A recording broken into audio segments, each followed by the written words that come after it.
Bonjour à toutes et à tous et bienvenue dans Coup de com'. Et oui, entre la France et l'Algérie, le torchon brûle encore. Mais est-ce vraiment une surprise? À chaque crise, on a droit au même scénario, indignation, clash diplomatique, surenchère médiatique. Et pourtant, si on regarde bien, tout le monde y trouve son compte. Parce que derrière le chaos apparent, la communication est parfaitement rodée. Et chaque camp joue sa partition et suit un script bien huilé. Alors qui exploite ces crises et pourquoi? C'est parti pour le décryptage. On commence par la gauche. La France insoumise a une stratégie limpide, faire de l'Algérie une vache sacrée. Un nouvel étendard du combat antiraciste et anticolonialiste. Pourquoi? Parce que ça parle directement à une partie de son électorat, les Français d'origine maghrébine, sans jamais avoir à l'assumer frontalement. C'est ce qu'on appelle en communication le cadrage par opposition. LFI ne construit pas un discours sur la relation France-Algérie en elle-même, elle le définit en réaction par rapport à ses adversaires. Donc quand le gouvernement ou le RN attaque l'Algérie, LFI dégaine immédiatement « Vous êtes des racistes et des nostalgiques de la colonisation, Macron fait de la surenchère xénophobe sur les visas, il faut reconnaître les crimes coloniaux et mettre fin au racisme systémique, etc. » C'est un discours moral, universaliste en apparence, mais qui cherche le soutien d'une frange de l'électorat concerné sans jamais avoir à le nommer. Et ça fonctionne. Mais avec une limite.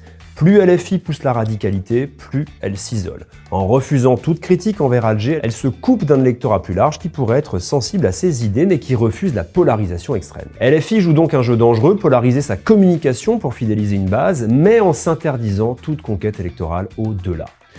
À l'extrême droite et chez une partie de la droite classique, la communication suit une logique inverse. L'Algérie devient le symbole de tous les problèmes français. Immigration, insécurité, islam, tout est relié au même sujet. C'est ce qu'on appelle en stratégie politique la totémisation. On cristallise un enjeu complexe sur un seul point de fixation. Peu importe le sujet de départ, le débat finit toujours par revenir à l'Algérie. Marine Le Pen ou Éric Zemmour n'ont même pas besoin de construire un argumentaire détaillé, il suffit d'agiter le mot Algérie dans une phrase choc et laisser l'emballement médiatique faire le reste. Mais il y a plus subtil encore, l'agrégation des colères. Le RN regroupe plusieurs frustrations sous une même bannière. Les opposants à l'immigration, regardez les franco-algériens, ils ne s'intègrent pas. Les islamophobes, l'Algérie c'est l'islam radical, donc danger en France. Les souverainistes, Macron s'écrase devant Alger. Le procédé est simple, faire de l'Algérie un ennemi récurrent, quitte à forcer le trait pour solidifier un socle électoral. Mais le plus fascinant dans cette bataille, c'est la stratégie de l'exécutif. Contrairement à LFI ou au RN, Macron ne peut pas prendre parti frontalement, il doit jongler entre fermeté et diplomatie. Comment il fait?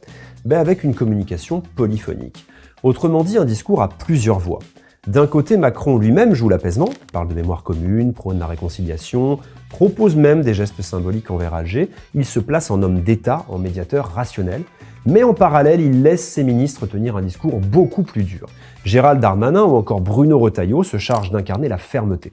L'objectif est double, premièrement garder les électeurs modérés sous son aile, et ensuite donner des signaux aux électeurs de droite que le gouvernement prend conscience des problèmes.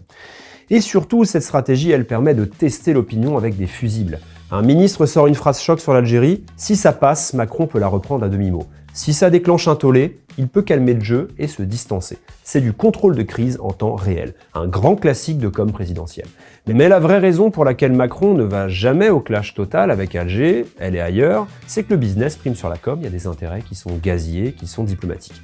L'Algérie, c'est donc un ennemi français bien pratique. Et du côté algérien, en fait, la stratégie, c'est exactement la même. Chaque crise diplomatique est une opportunité politique. Dès qu'un problème interne surgit, chômage, tension sociale, grogne contre le régime, on ressort la carte du bouc émissaire français. C'est la faute de la France, Paris complote contre nous, il ne respecte pas notre souveraineté. En communication politique, c'est ce qu'on appelle la stratégie du rally round the flag, le ralliement sous le drapeau, qui permet d'attirer le soutien d'une majorité de la population lorsque le pays est attaqué. C'est souvent utilisé par Poutine, ça a bénéficié notamment à George Bush lors des attentats du World Trade Center. Les médias d'État amplifient chaque déclaration française, la dramatisent, la transforment en une attaque contre l'Algérie, et l'objectif est très simple, détourner l'attention des vrais problèmes et renforcer le sentiment patriotique. Mais ne soyons pas naïfs, dans les coulisses, le business continue comme si de rien n'était. La France et l'Algérie ont notamment des intérêts communs sur le gaz, surtout en pleine crise énergétique, la lutte contre l'immigration clandestine, avec des accords de rapatriement, la coopération sécuritaire, notamment contre le terrorisme au Sahel. Tant que ces intérêts stratégiques existent, les tensions resteront un théâtre médiatique, mais rien de plus. Alors, théâtre ou vraie crise, est-ce que la relation France-Algérie peut un jour exister sans être un outil de communication politique? C'est difficile à croire, tant que cette relation sera un marqueur identitaire, électoral et diplomatique. Elle restera un levier manipulé par tous les camps. LFI voit un drapeau électoral, la droite un épouvantail identitaire, Macron un test grandeur nature du en même temps, et du côté Alger, Paris reste l'ennemi idéal pour détourner les colères internes. Bref, les clashs entre la France et l'Algérie, c'est pas vraiment une crise, c'est plutôt un cycle, un éternel recommencement où chacun joue son rôle et où au final personne ne veut vraiment en sortir. Merci de nous avoir suivis, likez, commentez, partagez, ça nous aide à grandir. À la prochaine, ciao.